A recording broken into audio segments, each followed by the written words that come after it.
वाणी के द्वारा जीव तथा ब्रह्म का प्रमाण प्राप्त होता है। वाचापि ब्रह्मजीवस्य मध्यम अस्ति।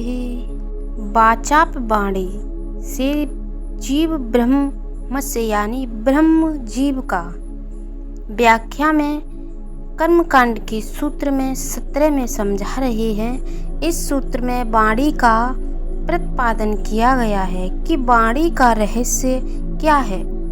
तब वाणी के विषय में विहार वेद में आया है कि वाणी 4 प्रकार की होती है।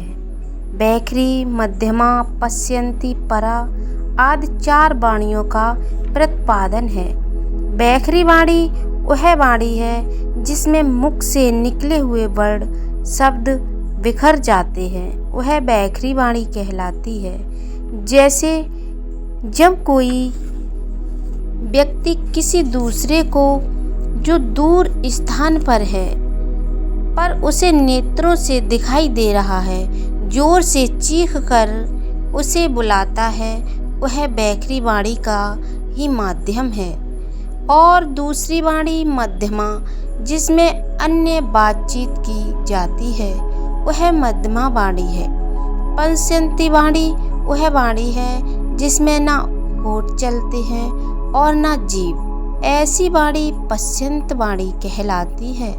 जैसे पिताजी ने मानो भोजन कर लिया हो और भोजन करके आराम कर रहे हों, तब तक बाहर गया हुआ पितृभक्त पुत्र आकर मध्यमा वाणी से कहे कि पिताजी क्या आपने भोजन कर लिया है, तब पिताजी पश्यंत वाणी में जवाब दें कि इस प्रकार 4 वाणियों का प्रतिपादन किया गया है, जिसमें चौथी वाणी परा कहलाती है।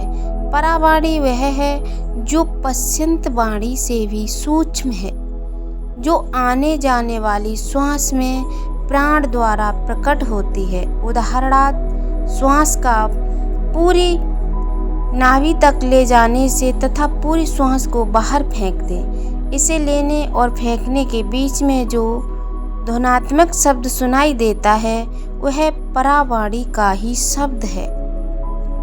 यही वाणी जीव और ब्रह्म के भेद का प्रदर्शन कराती है, वह वाणी का ही माध्यम है। वाणी के द्वारा ही योगी जन साधकों को आत्म तत्व का दर्शन तथा संगत कराते हैं। अतः इस सूत्र में यह सिद्ध होता है कि जीव और ब्रह्म के बीच में वाणी ही इसका माध्यम है, इसका ही प्रतिपादन किया गया है। और यहाँ यह भी कहना पड़ता है कि ब्रह्म की वाक से ही चारों वेद, जो ऋग्वेद, यजुर्वेद, सामवेद, अथर्ववेद आदि के नाम से कहे गए हैं, तथा भगवान वेद व्यास द्वारा श्रीमद् भागवत गीता, वेदांत तथा अन्य महर्षियों द्वारा उपनिषद तथा अन्य दर्शनों को उद्गम हुआ है।